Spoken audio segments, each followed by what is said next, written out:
Good afternoon बच्चों। शुरू करते हैं आज की क्लास। और ये सेकंड क्लास होगी इंडेक्स नंबर्स पे। और कुछ टॉपिक्स हम पढ़ चुके हैं, जल्दी से एक रिकॉल करके और आगे के टॉपिक्स आज हम पढ़ते हैं।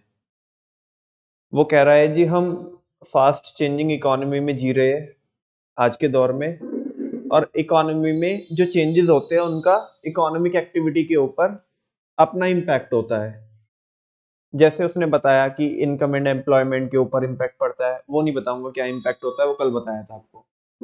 जनरल प्राइस लेवल पे क्या इम्पैक्ट पड़ेगा, और भी तमाम चीजें हैं, बहुत सारी चीजें हैं जिनके ऊपर फर्क पड़ता है। और जो वैल्यू चेंज हो जाती है हम उन्हें जानने में इंटरेस्टेड होते हैं कि भाई वो कितने से चेंज हुई है, ठीक है ना, एक टाइम पीरियड के अंदर। ये चैप्टर आपको वही बताइएगा कि कितना चेंज हुआ है ना। चेंज किस में भी हो सकता है, कंजप्शन में, प्रोडक्शन में, एक्सपोर्ट में, इंपोर्ट में, कॉस्ट ऑफ लिविंग में, है ना। जो इनकम हम कमाते हैं, यानी कि जो देश की इनकम होती है, नेशनल इनकम, एक्सीडेंट कितने हो रहे हैं, है ना, क्राइम कितना बढ़ रहा है, तो वो सारी चीजें हम क्या, उनमें चेंजेस क्या हो रहे हैं वो हम पता लगा सकते हैं with the help of index number. सवाल यही है जी, इंडेक्स नंबर क्या होता है। इंडेक्स नंबर एक ऐसा स्टैटिस्टिकल डिवाइस होता है, एक स्टैटिस्टिकल टूल होता है जो चेंजेस क्या हुए उसको मेजर करने में काम में आता है, ठीक है। इंडेक्स नंबर चेंजेस को मेजर करता है टाइम के रेस्पेक्ट में और ज्योग्राफिकल लोकेशन के रेस्पेक्ट में। ये किसको भी मेजर करता है, ये प्राइस और प्रोडक्शन और कॉस्ट ऑफ लिविंग, वो ऊपर आ ही चुका था, ये रिपीट में है। और इसको क्या भी बोलते हैं बच्चों, इंडेक्स नंबर को बैरोमीटर ऑफ इकोनॉमिक एक्टिविटी भी इसको बोला जाता है।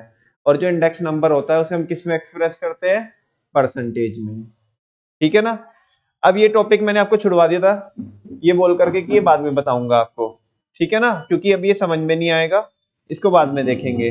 फिर हमने देखा था बच्चों types of index number. Types कितने होते हैं, तीन होते हैं।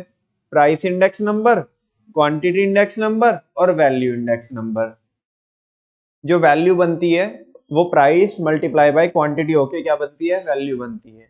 बहुत सिंपल है, बहुत आसान है। प्राइस इंडेक्स नंबर में हम किसको मेजर करेंगे, प्राइस के चेंज को मेजर करेंगे। क्वांटिटी में क्वांटिटी के चेंज को मेजर करेंगे, और वैल्यू में वैल्यू के चेंज को मेजर करेंगे।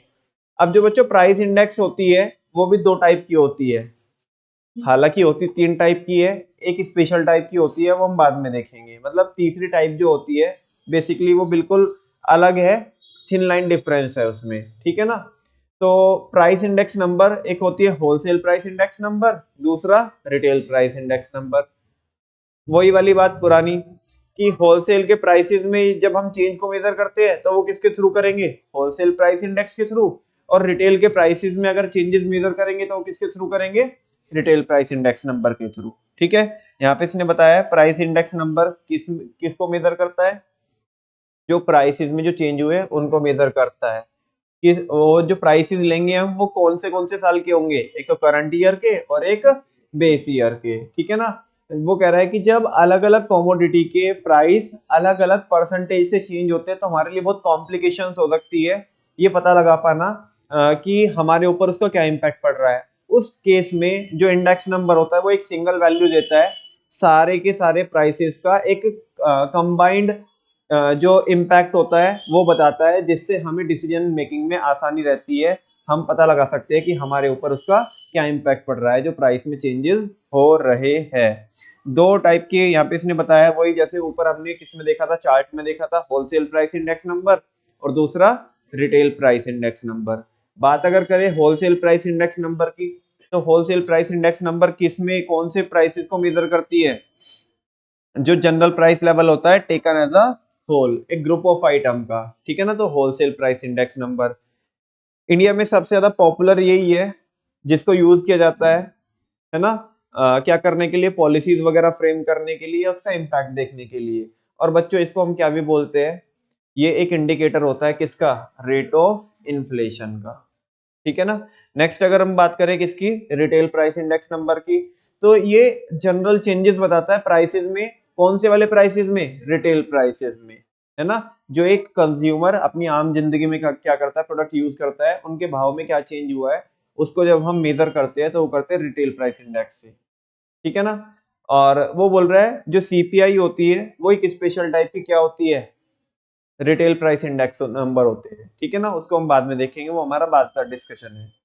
फिर हमने पढ़ा बच्चों किसके बारे में, क्वांटिटी इंडेक्स नंबर के बारे में। जो क्वांटिटी में चेंजेस बताता है वो क्या होता है, क्वांटिटी इंडेक्स नंबर, ठीक है ना। इसको हम क्या बोलते हैं, वॉल्यूम इंडेक्स नंबर भी बोलते हैं। और इसके बच्चों हमारे पास 4 मेथड हो सकते हैं, जहां पे मैंने हल्का हल्का सा उनके बारे में बताया, मतलब एक तो डिटेल में बता दिया था सिंपल एग्रीगेटिव मेथड, बाकियों के बारे में थोड़ी थोड़ी सी चीजें बताई थी और थोड़ी थोड़ी सी ये कह के टाल दी थी कि जी कल पढ़ेंगे हम। यस और नो। अगर मैं बात करूं किसकी, सिंपल एग्रीगेटिव मेथड की, तो बहुत सिंपल, बहुत आसान।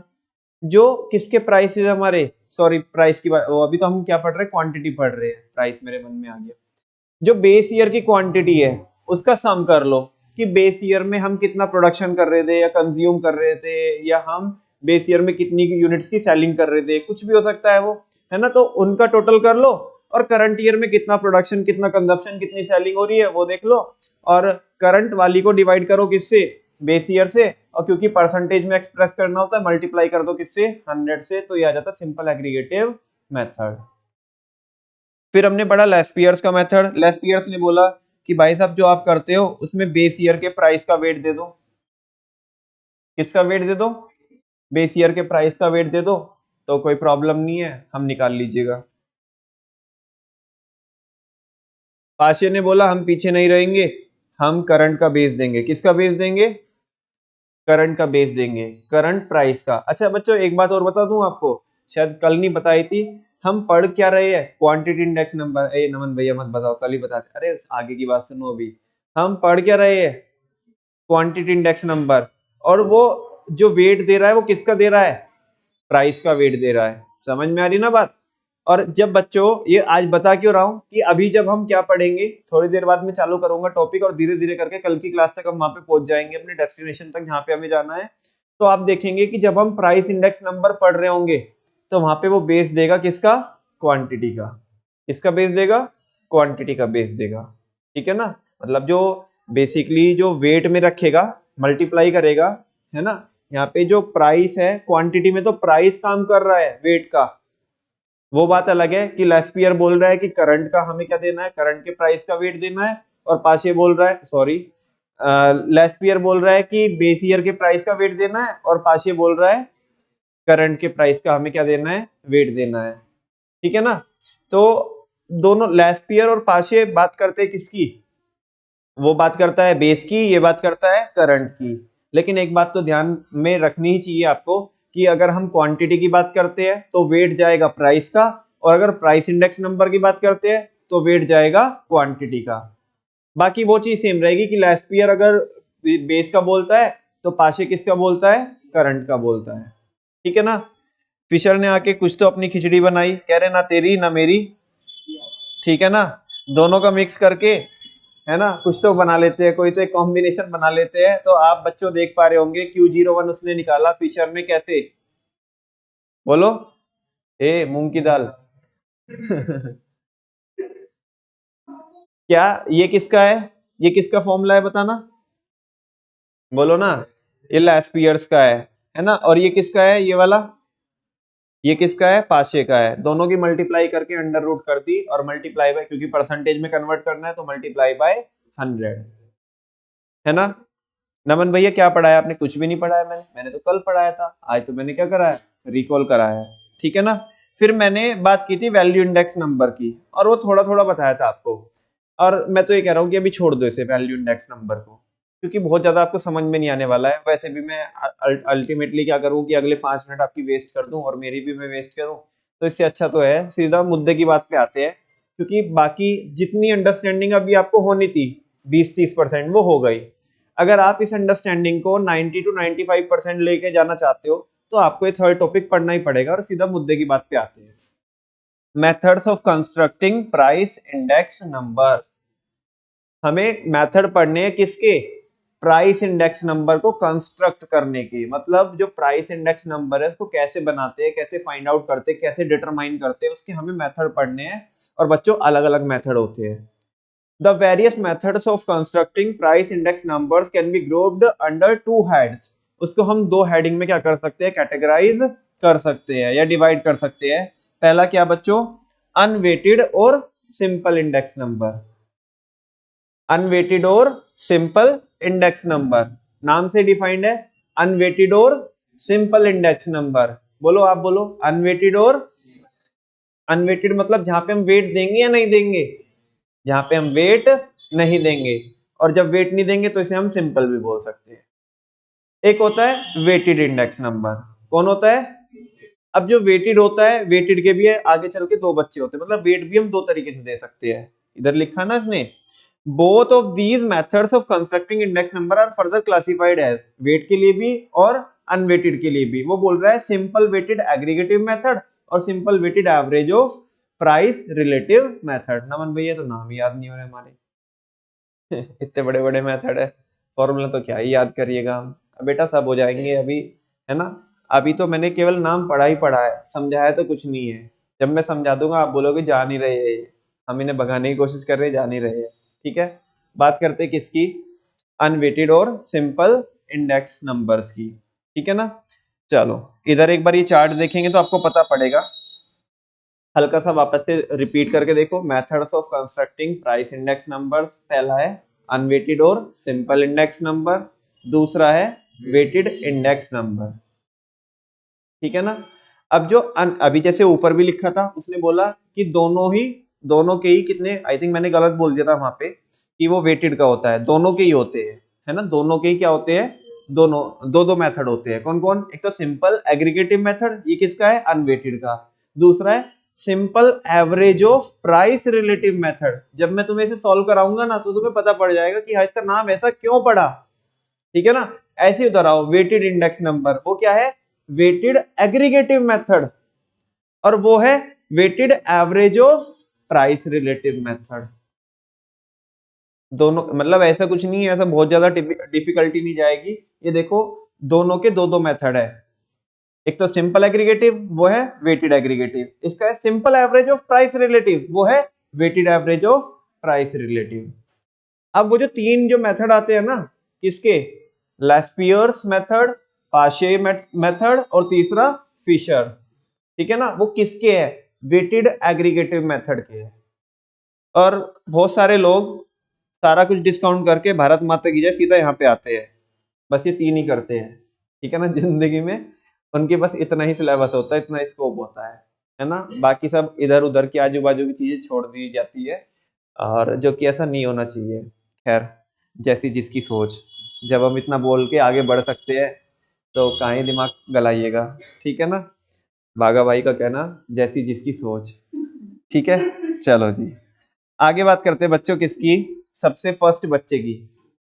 हाँ बागा भाई तो बोलता है ना, जैसी जिसकी सोच, सेठ जी जैसी जिसकी सोच। तो चलो इतना कह के हम आगे बढ़ जाते हैं। अनवेटेड और सिंपल इंडेक्स नंबर, यहाँ पे कोई भी वेट नहीं दीजिएगा। ठीक है ना, in the unweighted index number each item is suppose to have the same wait.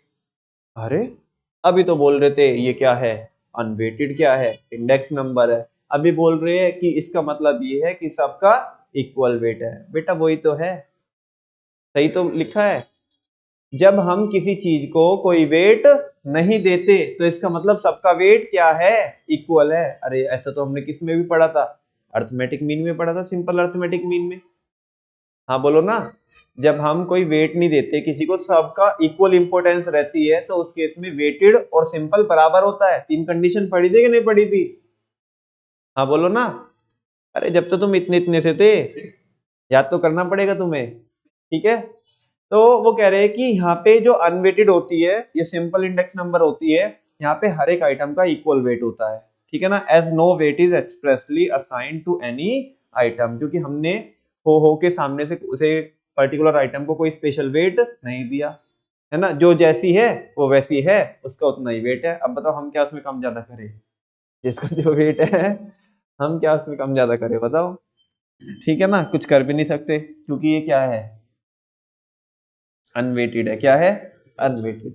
Unweighted index numbers can be constructed by two methods. इसको हम कितने मेथड से कंस्ट्रक्ट कर सकते हैं, दो मेथड से। पहला सिंपल एग्रीगेटिव मेथड।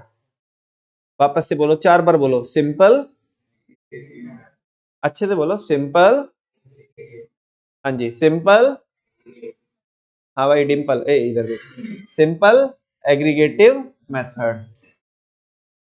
कुछ थोड़ा थोड़ा सा कुछ अंदाजा नहीं लग रहा आपको? सिंपल एग्रीगेटिव मेथड यानी कि कुछ ज्यादा हाथ पैर आपको मारने नहीं है, सिंपल क्या कर देना है, एग्रीगेट कर देना है। क्या कर देना है? यही क्या है, सिंपल एग्रीगेटिव मेथड। और ये वेटेड का है कि अनवेटेड का है? अनवेटेड का है, अभी कोई हम वेट नहीं दे रहे हैं। चलो देखते हैं, this can be calculated as, sorry मैंने कुछ छोड़ दिया क्या? पढ़ाया नहीं कुछ मैंने अभी, कुछ भी नहीं पढ़ाया मैंने अभी। पहले टेबल पे आ जाओ, किस पे आ जाओ? टेबल से देख के आपको एकदम से पता पड़ जाएगा कि ऊपर भी क्या लिखा हुआ है। देखो वो आपको कमोडिटी देके रखेगा, ऐसे commodity A B C D, या गुड्स मान लो, कुछ भी चीज बोलो आप, ठीक है ना। बेस ईयर के प्राइस देके रखेगा ना, मन क्वांटिटी क्यों नहीं है? हम कौन से इंडेक्स नंबर कंस्ट्रक्ट कर रहे हैं? प्राइस इंडेक्स नंबर, तो क्वांटिटी क्यों देगा? अरे वो जमाना चला गया जब हम क्या पढ़ते थे, क्वांटिटी इंडेक्स नंबर पढ़ते थे, अभी क्या पढ़ रहे हैं, प्राइस इंडेक्स नंबर। तो बेस ईयर के प्राइस देगा, और किसके प्राइस देगा, करंट ईयर के प्राइस देगा। बोलेगा कि ये चीजें है ना, उस साल में इतने की आती थी, इस साल में इतने की आती है। आप सिंपली उनका क्या कर लीजिएगा, टोटल कर लीजिएगा, सम कर लीजिएगा। क्या? जो बेस ईयर के प्राइस है उसे हम क्या बोलेंगे, P0, और जो करंट ईयर के प्राइस है उसे क्या बोलेंगे हम, P1। जो बेस ईयर के प्राइस है उनका सिग्मा कर लेंगे, यानी कि टोटल कर लेंगे, और जो करंट ईयर का प्राइस है उनका भी हम क्या कर लेंगे, टोटल कर लेंगे। तो हमें सारी जितनी भी कॉमोडिटीज हमारे पास अवेलेबल है, सारे जितने भी हमारे पास क्या है, गुड्स है ना, ये पता लग जाएगा कि वो टोटल मिला करके पहले कितने के आते थे और अभी कितने के आते हैं। सिंपल एग्रीगेटिव मेथड क्या बोलता है कि बस टोटल करके क्या निकालना है आपको, इंडेक्स नंबर कंस्ट्रक्ट करना है, बस कर तो दिया। वही जैसे क्वांटिटी में किया था, वही किसके साथ करेंगे हम, प्राइस के साथ करेंगे। Sigma P1 upon sigma P0 into 100। नमन भाई P01 क्यों लिखा है, Q01 क्यों नहीं लिखा? ये प्राइस इंडेक्स नंबर है, ना कि क्वांटिटी इंडेक्स नंबर। मुझे बताओ, केवल और केवल जस्ट इतनी बात में तो आपको कोई डाउट नहीं है, ये तो बिल्कुल किसके जैसा है, जैसे हमने कल क्वांटिटी इंडेक्स नंबर पढ़ा था, सिंपल एग्रीगेटिव मेथड, ये वही तो है। बस यहाँ पे सिंपल एग्रीगेटिव मेथड हमने क्वांटिटी के लिए लगाया है, प्राइस के लिए, प्राइस के लिए। Here P01 is equal to index number of the current year, ये इंडेक्स नंबर है करंट ईयर का। Sigma P1 is equal to total of the current year's price of all commodities, है ना, जो कमोडिटी है उनके करंट ईयर के price का टोटल है। और सिग्मा P0 क्या है, ये टोटल है बेस ईयर के प्राइस का, जितनी भी कमोडिटीज है उनका जो बेस ईयर का प्राइस था उनका टोटल है। मुझे बताओ यहाँ तक इन स्टेप्स में कोई दिक्कत है आपको? अब ऊपर आ जाओ। नमन भैया यार पहले कभी इतना आपने परेशान नहीं किया जितना इस वाले चैप्टर में कर रहे हो, कभी बोल रहे हो यहाँ से पढ़ेंगे कभी वहां से पढ़ेंगे। बेटा चैप्टर ये ऐसा है, मैं क्या करूँ, मैं तो फ्लो में पढ़ा दूंगा तुम्हें, बाद में तुम्हें समझ में आएगा तो अपने रिस्क पे समझना, ठीक है ना। अगर प्रॉपर समझना चाहते हो लिंकिंग करके, तो ये ऐसे ऊपर नीचे मेरे को करना पड़ेगा, कभी यहाँ से पढ़ाऊंगा कभी वहां से पढ़ाऊंगा, तो ही समझ में आएगा, ठीक है ना। हाँ, ऐसा नहीं है कि पहली बार आपके साथ ऐसा कर रहा हूँ, मैं पहले भी किया है मैंने, है ना, कि थोड़ा थोड़ा पहले आपको क्वेश्चंस कराए, देन उसकी क्या पढ़ाई है, इंग्लिश पढ़ाई है, ठीक है ना। स्टैट्स में देखो यही तरीका सही है, अदरवाइज इंग्लिश में बहुत ज्यादा बार क्या होगा, ज्ञानबाजी होगी, भाषणबाजी होगी, तुम्हें लगेगा क्लास का लेवल कितना ऊपर चला गया, बाद में पता अच्छा ऐसा था क्या, ये तो पहले बता देते, क्या इतनी इंग्लिश लगाने की जरूरत थी, ठीक है ना। चलो अब वो सिंपल एग्रीगेटिव मेथड की क्या पढ़ते हैं हम, थियरी पढ़ते हैं। This is the simplest method. Oh my God, क्या बोला इसने, तुम्हें समझ में आया? बहुत भारी लिखा। This is the simplest method of constructing index number. सबसे सिंपल मेथड यही होता है जिंदगी में, इससे ज्यादा सिंपल क्या होइएगा, और कि बेस ईयर के प्राइस का टोटल कर लीजिए और करंट ईयर के प्राइस का टोटल कर लीजिएगा, डिवाइड करके 100 से मल्टीप्लाई कर दो, ठीक है। In this method the aggregate, देखना वो जो नीचे लिखा है ना उसकी इंग्लिश लिखी है बहुत भारी।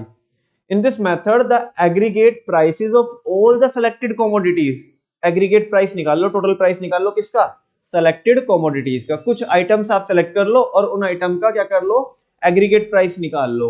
In the current year are expressed as a percentage of the aggregate prices in the base year, और उसको परसेंटेज के जैसा क्या करेंगे हम, एक्सप्रेस करेंगे, किसके कंपैरिजन में, बेस ईयर के प्राइसेस के कंपैरिजन में। अरे ये यही तो किया है लाला, ये देखो, इनकी परसेंटेज ही तो निकाली है, किसके कंपैरिजन में, करंट वाले की, किसके कंपैरिजन में, बेस वाले के कंपैरिजन में करंट वाले की परसेंटेज निकाली है, बस ये करना है। This can be calculated as under P01 is equal to sigma P1, तुम आए थे ना कल, हाँ, sigma P1 upon sigma P0 into 100। ये मैंने स्टेप्स आपको शुरू में बता ही दिए थे। क्वेश्चन नंबर 1 है हमारे सामने, मैं करूं, एक आध तो कर लेने दो, ठीक है। Construct index number for 2021 22 taking 2016 17 as a base year. चलो तुम एक काम करो, जब तुम्हारी इतनी दिली इच्छा है तो बस मुझे वो इंग्लिश जो लिखी है ना, इंग्लिश की हिंदी बता दो। नहीं नहीं नमन भैया, हमने तो ये कुछ भी नहीं देखा, हमने सीधा करना चालू कर दिया। बोलो, इंडेक्स नंबर क्या करना है हमें, कंस्ट्रक्ट करना है, कब के लिए, 21-22 के लिए, हाँ जी। 16-17 को क्या मानना है, बेस ईयर मानना है। From the following data by the simple aggregative method, method कौन सा लगाना है, सिंपल एग्रीगेटिव। चार उसने सिलेक्टेड आइटम दी है, क्या, wheat, rice, pulses and sugar. उसने बताया कि 2016-17 में, और देखो क्वेश्चन कितना आपके लिए दरिया दिली है, उसने बोल के भी दिया है वो P0 है, उधर उसके ब्रैकेट में लिख के दिया करंट वाले के कि वो P1 है, ठीक है ना। तो व्हीट आता था 20 रुपए किलो 16-17 में, अभी आता है 25, राइस 30 आता था, अभी 40 आता है, पल्सेस 60, अभी 80, और शुगर 30 और अभी 40। तो आपको बताना है कि इंडेक्स नंबर क्या है। ये लो टोटल कर लो, सिग्मा P0 निकाल लीजिएगा, 5 और 11 140, ये आ गया 65, 105, 185, 185। P01 इज इक्वल टू, यहाँ पे हेडिंग डाल लीजिएगा आप, सिंपल एग्रीगेटिव मेथड।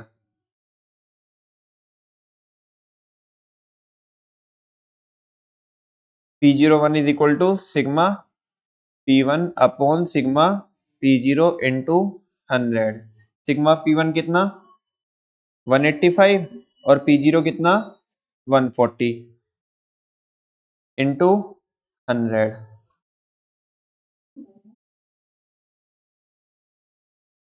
और 5। 7 से ये कट कर लो 185 को, 7 टू जा 14 और 45 बच गए, और फिर कितना 7 6 जा 42 और 3 बच गए, पॉइंट लगा के 0, 4 और 3 मल्टीप्लाई बाय 5, ये आएगा, हाँ जी। तो ये बनेगा बच्चों आपका 26.43 की 43 की, मतलब मल्टीप्लाई किस में करिएगा आप, 5 में करिएगा, तो ये 130 के थोड़ा ऊपर आएगा, और पंजाबी 132 के समथिंग आएगा, है ना, कितना आया 132.1 अराउंड, ये आंसर है।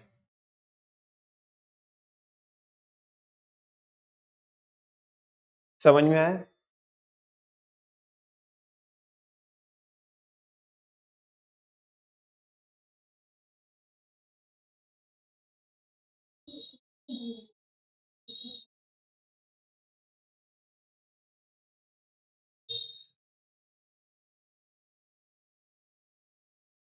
हाँ जी, हो गया।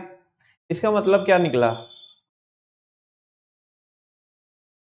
कि जो महंगाई हो रखी है मार्केट में, वो कितनी हो रखी है 32.1%, या दूसरे शब्दों में इसको ऐसा बोल सकते हो कि जो ऑन एन एवरेज चीजें पहले कितने रुपए की आती थी, 100 रुपए की आती थी, वो अभी कितने की आती है 132 रुपए 10 पैसे की आती है। यस और नो। अच्छा देखो, इससे तो डिसीजन मेकिंग लेना या हमारे ऊपर क्या इम्पैक्ट पड़ रहा है, ये एक रफ आइडिया पता चल जा रहा है हमें महंगाई का। लेकिन जब मैं ये डेटा देता हूँ आपको इधर वाला, और मैं बोलता हूँ कि बताओ हमारे ऊपर कितना इम्पैक्ट पड़ा, तो तुम ऐसे ही बस दिमाग लगाते रहोगे। गेहूं 20 से 25 रुपए किलो होगी, और चावल 30 से 40 हो गए, पल्सेस 60 से 80 हो गई, और शुगर 30 से 40। अब कैसे बताओ कैसे इम्पैक्ट, एक एक नंबर तो नहीं पता चल रहा ना, जिससे हम ये डिसाइड कर पाए कि कितना इम्पैक्ट पड़ रहा है। सबका अलग अलग इम्पैक्ट पड़ रहा है। ऊपर एक लाइन आई थी ना कि जब अलग अलग कॉमोडिटीज के प्राइस अलग अलग परसेंटेज से चेंज होते हैं तो उस केस में इंडेक्स नंबर एक सिंगल वैल्यू दे करके आपकी हेल्प करता है आपको ये डिसाइड करने में कि हमारे ऊपर उसका क्या इम्पैक्ट पड़ रहा है प्राइस चेंज का। ठीक है ना। तो बस यही है बच्चों। मुझे तो लगता नहीं कि इसमें कुछ है। जहां हम कोरिलेशन को करके आए उसके सामने तो कुछ भी नहीं है। चलो जी नेक्स्ट। ये आपके लिए क्वेश्चन नंबर सेकंड।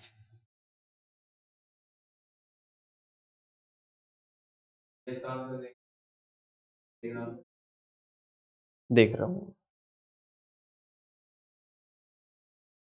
तब तक आप क्वेश्चन नंबर सेकंड करें।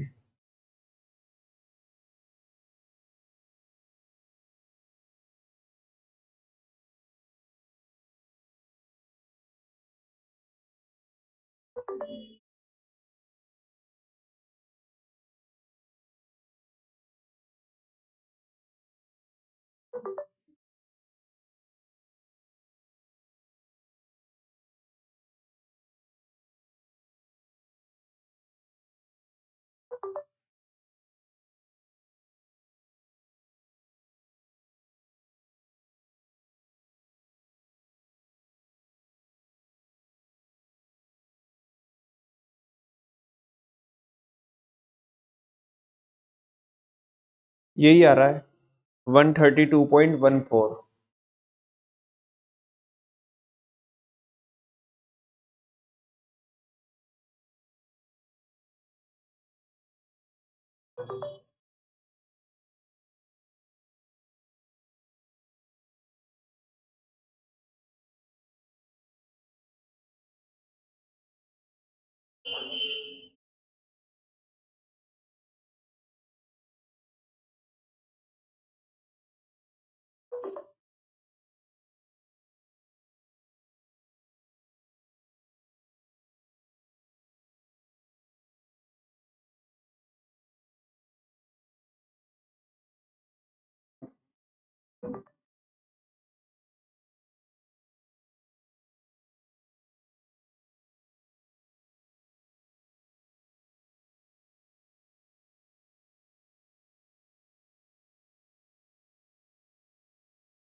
वन 122.1 नहीं आएगा।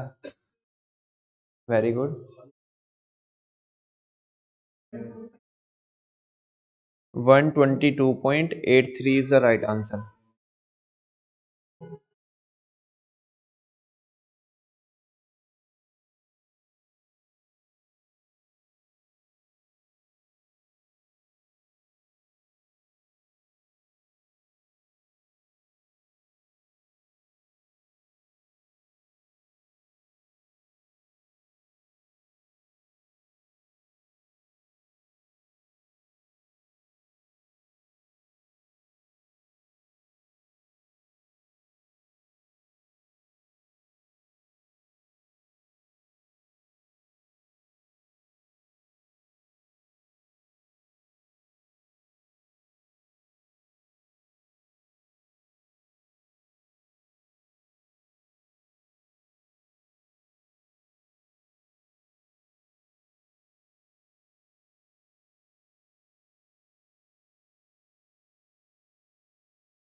हो गया भाई, आगे चल सकते हैं? जल्दी करो यार, इतना टाइम नहीं लगना था उसमें। एक 2 प्लस करके, एक डिवाइड करके, एक मल्टीप्लाई तो करनी है।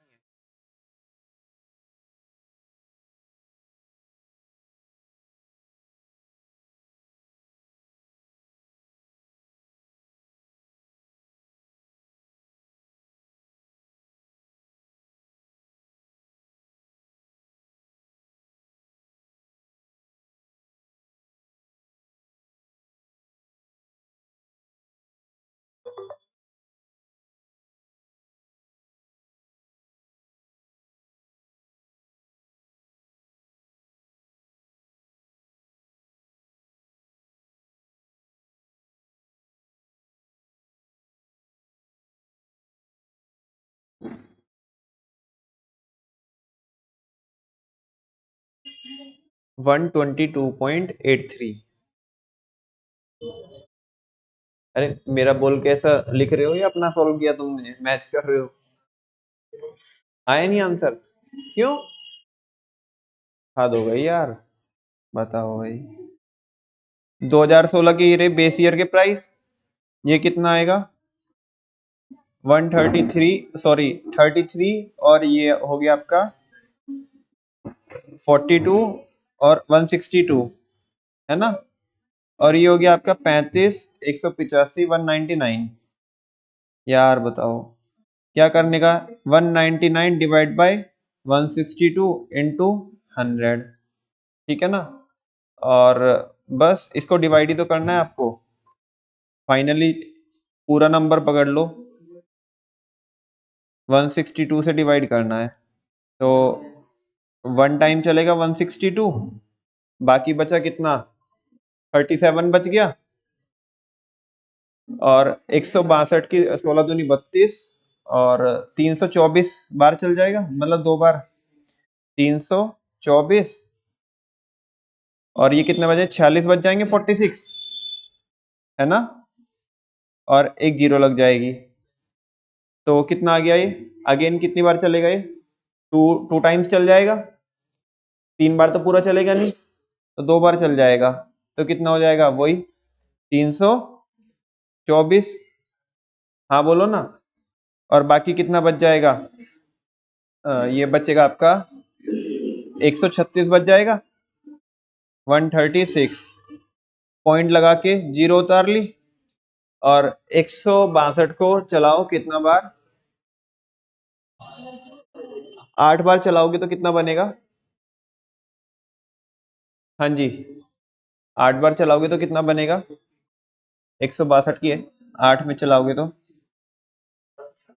1296, 96। तो ये बच गए कितने आपके? 64 बच गए ऊपर, 640। और हाँ, इतना? हाँ नहीं बहुत है, लेकिन तुम्हारी प्रॉब्लम कहाँ पे थी? तो फिर भी क्या प्रॉब्लम है, आना तो यही चाहिए। हाँ, 122 आ गया था, तो उसके आगे बस सॉल्व भी तो करना। तुम तो ये कह रहे हो गलत है यार। वाह भाई वाह, पूरा सॉल्व करवा के ये कह रहे हैं कि 122 तक तो आ ही गया था। अच्छी निंजा टेक्निक है सॉल्व करवाने की। चलो कोई बात नहीं। क्वेश्चन नंबर किस पे आओ? क्वेश्चन नंबर 3 पे आओ। क्वेश्चन नंबर 3 कुछ नहीं है, मजदूरी है, ठीक है ना? वो क्या बोल रहा है? Calculate the price index by first taking 2010 as the base year. वो कह रहा है कि आपको प्राइस इंडेक्स कैलकुलेट करनी है। सबसे पहले तो बेस ईयर किसको मानोगे आप? 2010 को। एंड देन उसके बाद किसको मानोगे? 2012 को बेस ईयर मानोगे। और हर साल में आपको निकालनी है, ठीक है ना? तो ये कितने क्वेश्चन हो गए अपने आप में? 1 2 3 4 5 6 7, और 7 की मल्टीप्लाई 2, 14 क्वेश्चन हो गए। नहीं समझा? मैं बताता हूं। यहाँ पे हम निकालेंगे प्राइस इंडेक्स कब? P10 नहीं, P01। कब निकालेंगे? When, very good, when 2010 is the base year, ठीक है ना? अच्छा, जब 2010 में हम निकालेंगे बच्चों, तो 2010 वो करंट ईयर है, और उसी को उसने क्या बोला है? बेस ईयर मानो। अरे जब हम 2010 में खड़े हैं तो वही करंट है, वही क्या है, बेस है। ऊपर किसको लिखते हैं हम, करंट को। तो 2010 में ही खड़े हैं तो वही करंट है, और वही क्या बोला उसने, बेस मानो। अरे उसी के साथ कंपेयर करेंगे तो कितना आएगा, 100 ही तो आएगा। यानी कि प्राइस अपने आप में कितना है, 100 है। सेम ही रहेंगे ना। हाँ बोलो ना। अच्छा अब हम किस में आ चुके, 2011 में। तो वो क्या कह रहा है, 2010 को क्या मानो, बेस मानो। तो करंट ईयर के प्राइस तो कितना रहेंगे बच्चों, 50। और बाकी नीचे में बेस कितना रहेगा, 40 मल्टीप्लाई बाय 100। ये आ जाएगा 2.5, और इसकी मल्टीप्लाई करेंगे तो कितना हो जाएगा आपका ये, 50 125 आ जाएगा। कितना आ जाएगा, 125। ऐसे सारे सॉल्व कर देंगे। ये तो मैं क्या मान के सॉल्व कर रहा हूं, बेस ईयर 2010। ऐसे ही बेस ईयर किसको मानेंगे, एक बार इसके बगल में एक और ऐसे लाइन ड्रॉ करना, कॉलम बनाना, और वहां पे निकालना प्राइस इंडेक्स जब बेस ईयर कितना हो, 2012 हो। तो जब 2012 के लिए 2010 में निकालेंगे आप, तो क्या होगा, 40 डिवाइडेड बाई 60 होगा। समझ आ रही है बात आपको। 2011 में क्या होगा, 50 डिवाइडेड बाय 60 होगा, क्योंकि 2012 को हमें क्या मानना है, बेस मानना है। फिर जब 2012 में आएंगे तो वो 100 आएगा, 60 अपॉन 60, वो तो प्राइस सेम रहेंगे। ऐसे करके निकालिएगा आप, है ना। दो कॉलम डालो, और जैसे मैं सॉल्व कर रहा हूं ऐसे एक एक उसके सामने इन ये जो लिखोगे ना आप, 2010 11 12, इनके बीच में 3-3 लाइन का गैप रखना, ताकि वो हाँ, तो फिर वो घिच पिच कर दोगे इधर। ठीक है ना। चलो एक एक, अब अभी अगर एक एक लाइन का गैप भी छोड़ा है तो भी बन जाएगी बात, लेकिन अगर एक का भी नहीं छोड़ा है तो फिर उसका फॉन्ट छोटा कर दो। हाँ, एक का भी नहीं छोड़ा, घर में घुस जाओ किसी के, एक का भी नहीं छोड़ा।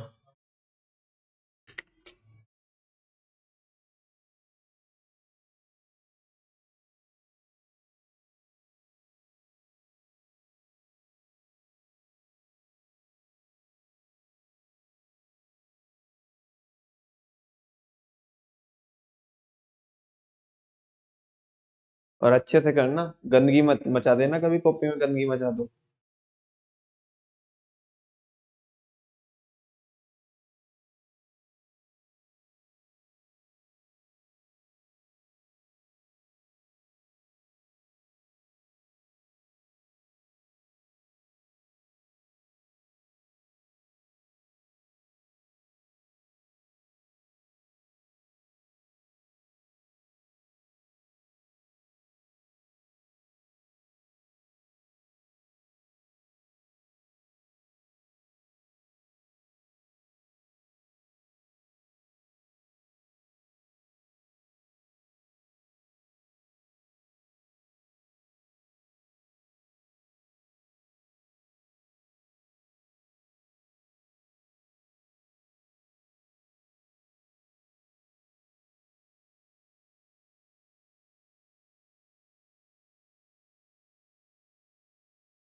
मैच कराओ भाई जल्दी से।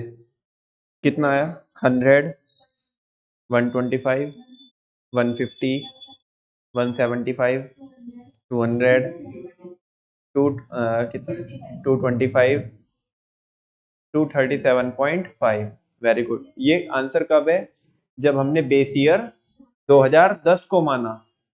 हाँ भाई पीछे वालों, क्या कर बैठे? सारे आंसर पॉइंटों में आ रहे। अरे लाला, दो तो मैंने सॉल्व करके दिखाए, हर बार क्या करना है? तो यार कैसी बात कर रहे हो? तो किसको लिया तुमने? उससे ऊपर वाले को नहीं? ऐसा देखो तो क्या यार, कह क्या रहा है वो? तुम पता नहीं काहे की जल्दी में रहते हो। वो कह रहा है कि एक बार 2010 को बेस ईयर मानना है। तो जब उसने बोल दिया 2010 को बेस ईयर मानना है, तो सबके नीचे क्या करना है? 40-40 करना है। बताओ, सुचित को भी गुमराह कर दिया तुमने, है ना? अब तो हो गई सिंपल। अब तो इसी रूम में रहने की जरूरत है। चलो, वेरी गुड, सॉल्व करके दिखाओ।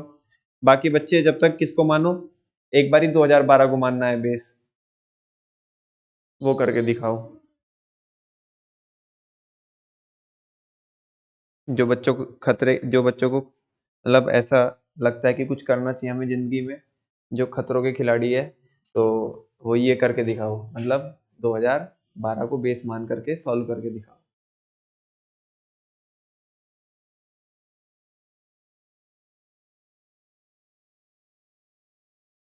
बेटा कैलकुलेटर बज रहा पीछे के पीछे ही। नहीं थोड़ा, हाँ, बुद्धि भी लगा लो थोड़ी बहुत, तो लगेगा। वो कह रहा है मेरा मोबाइल हटा लिया उसने।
आ गए लक्ष्य आंसर? कितने कितने आए बताओ।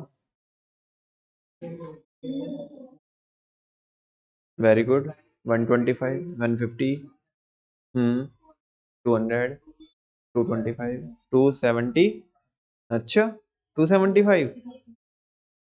ध्यान से सॉल्व कर। क्या आंसर जब वो बोल रही थी जब लिख ले दे क्या?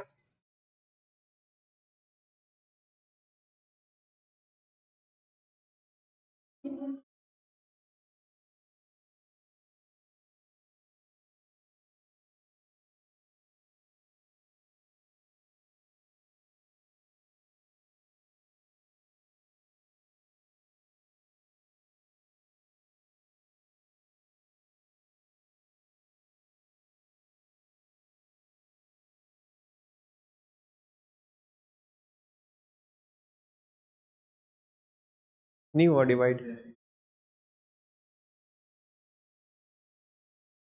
फ्रैक्शन बता दे, फ्रैक्शन क्या बनाया तूने?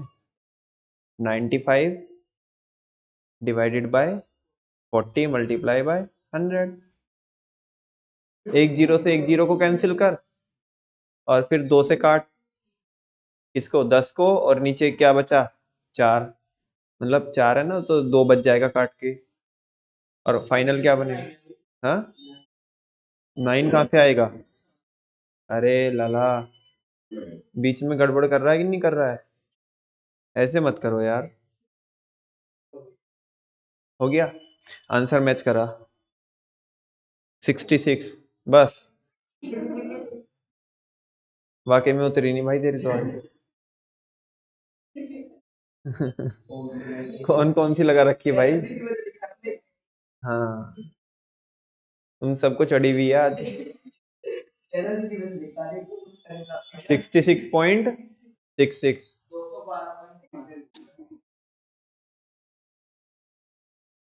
चलो दूसरा बताओ। 83.33। अच्छा, फिर 100, वेरी गुड। 116.6, चलो। 133.33, वेरी गुड। फिर 150। 158.33, वेरी गुड।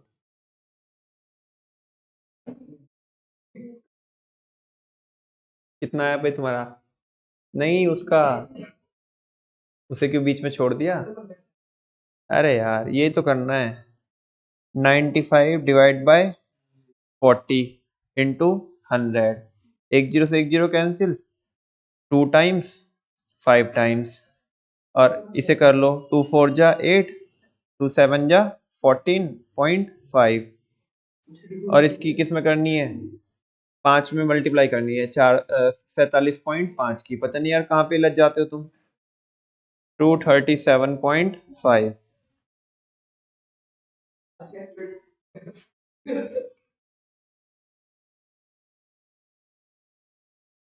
पिद्दी पिद्दी से तो क्वेश्चन है।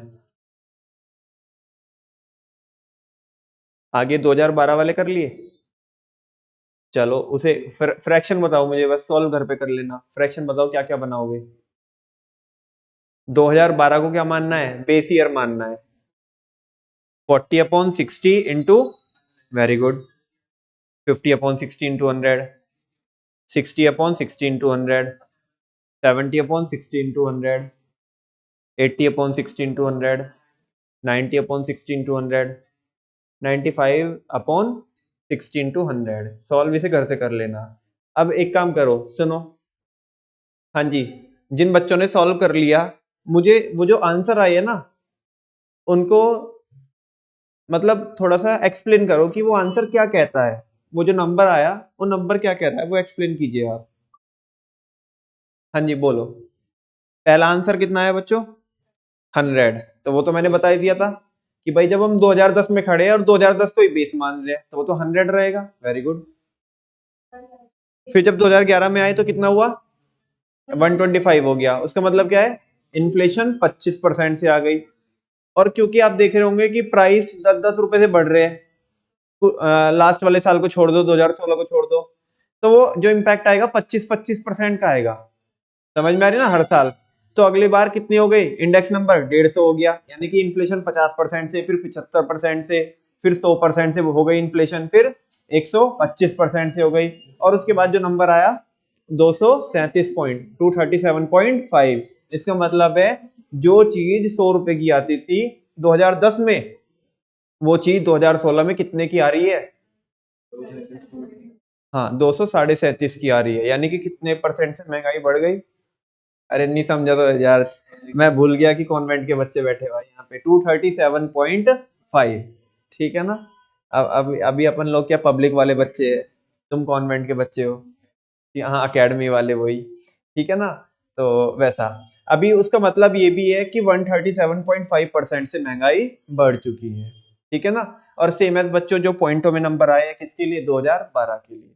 इसी के साथ साथ आज की क्लास को हम यहीं पर रैप करते हैं, और कल हम पढ़ेंगे। कल की क्लास बच्चों काफी इंपॉर्टेंट होने वाली है। ऐसा नहीं आज की क्लास भी इंपॉर्टेंट नहीं थी, आज की क्लास भी इंपॉर्टेंट थी। कल थोड़ा और यहाँ पे क्या करेंगे, अच्छे से क्वेश्चन करेंगे कुछ, और पढ़ेंगे simple average of price relative method. तुम्हें ये समझाना तो बहुत सारा बेस क्लियर हो जाएगा तुम्हारा। अभी भी काफी हद तक कुछ क्लियर हो चुका होगा। ऐसा तो है नहीं कि बिल्कुल भी ऐसे ही बैठे हो और बस जैसा जैसा बोलते जा रहा हो वैसे वैसे करते जा रहे हो। कुछ तो दिमाग चल रहा होगा, कुछ तो बुद्धि खुल रही होगी। से यस और नो? ठीक है ना। पहले पढ़े आपने इस तरह के मेथड या नहीं पढ़े हैं? हाँ जी, जिन्होंने पढ़े हैं उन्होंने पढ़े हैं, ये पढ़े थे ये? याद ही नहीं है भैया। बस हमें तो वो पता है, भूत पिशाच पता है।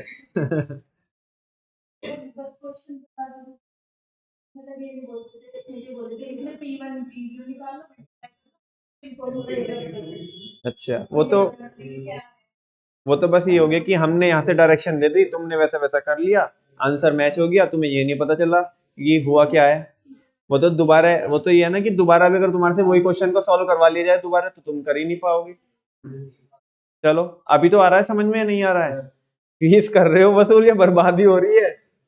हाँ जी, हो रही है वसूल या बर्बाद हुई है? हो गई वसूल, चलो बहुत बढ़िया।